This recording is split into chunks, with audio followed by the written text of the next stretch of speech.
And now, the general weather around Alaska. Hello again, thanks for joining us for this Saturday's show. Up first, hazardous weather graphic here showing a winter storm warning out for the northern Kuskokwim Valley back to the Yukon Delta coastline there. That's for some snow and freezing rain with winds possibly gusting to 40 miles an hour there. That's out for tomorrow and tomorrow night. And then the central Kuskokwim Valley across the Yukon Delta and Nunivak Island. Winter weather advisory for snow and freezing rain as well for the same time period. And then here for the western Kenai Peninsula on up into Anchorage and the southern Susitna Valley, lower Madanuska Valley. Winter weather advisory for some snow and freezing rain. That's out for tonight until 6 a.m. Sunday morning. And on the satellite here, a lot of moisture coming northward here. Clouds spreading into the southern part of the state, but the main rain-producing clouds are down here to the south, especially along the Alaska Peninsula on up into the southern Kenai Peninsula and the North Gulf Coast there.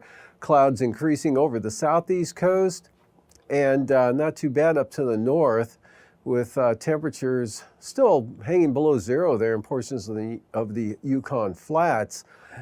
And out to the west, that main low center is south of the Aleutians here at the front, right across the Aleutian chain there, bringing gusty winds.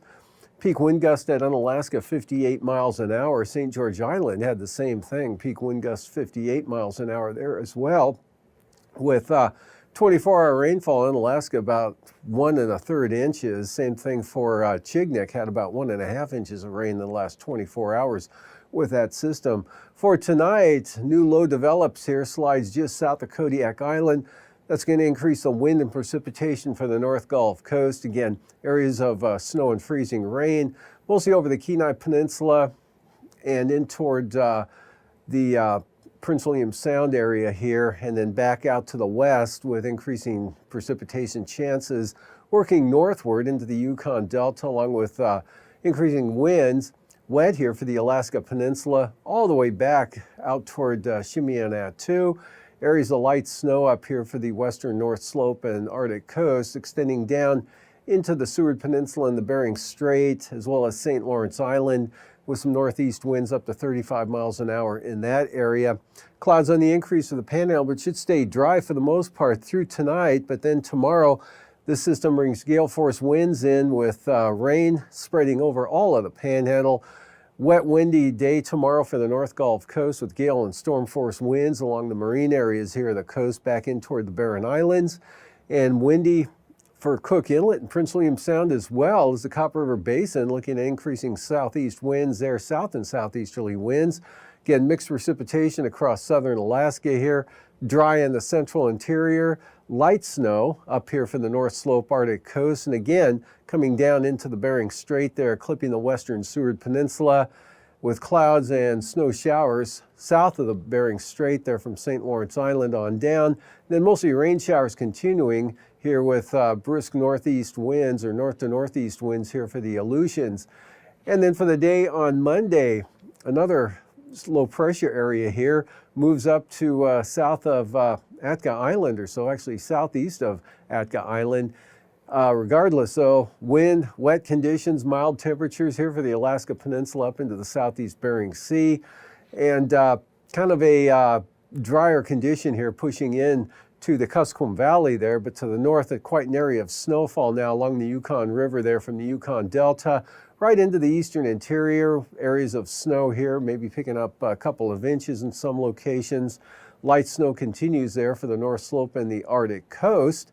And this trough keeps it wet and unsettled for the Panhandle. Wind's not too much of a factor here. You can see a pretty flat gradient with this weakening trough here, but it's definitely going to keep it wet and on the breezy side there for all of the southeast coast, as well as the North Gulf Coast, with still some chances of mixed precipitation here over Cook Inlet, northern Kenai Peninsula, into the Madanuska-Susitna Valley areas. And then for the day on Tuesday, a weaker low here pulls up to just east of Kodiak Island, and a weak front associated with that, pulling moisture though from south to north here, so a pretty good chance of rain continues, comes back onto the North Gulf Coast, and spreading up into Prince William Sound with rain or snow across the Kenai Peninsula into northern Cook Inlet. Matanuska and Susitna Valley actually all the way back to the Alaska Range here, and definitely in the Coast Range. Kind of a dry day for the southern panhandle there, with temperatures into the lower 50s and maybe some sunshine to go along with that. Different story up here to the north, an Arctic front coming southward here.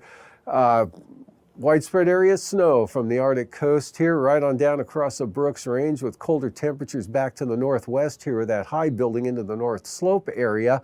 And then a pretty strong low pressure area here backing that up. It's not this one, it's one just off the chart there. It comes right northward here, right into the southeast Bering Sea, just southeast of St. George Island there, deepening to about 963 millibars.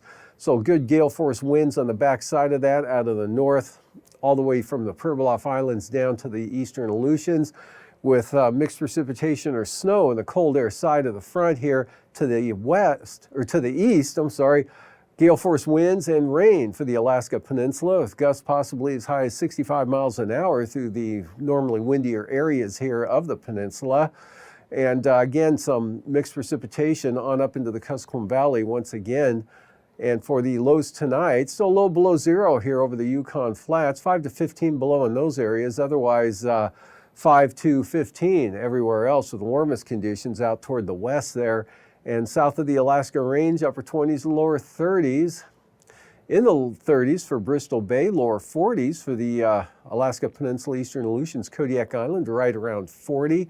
And for the Panhandle here, upper 20s to the north and 30s down to the south, followed by highs on Sunday afternoon, mostly in the 40s there for the Panhandle, and above freezing all of south central Alaska, 30s to lower 40s, with lower 40s most likely there for Seward, Homer, Seldovia, mid-40s Kodiak Island, upper 30s to lower 40s for Bristol Bay, mid-40s here, pretty mild for the Alaska Peninsula, and teens and lower 20s there in the central interior, with highs anywhere from 10 to 15 right out to the Arctic coast.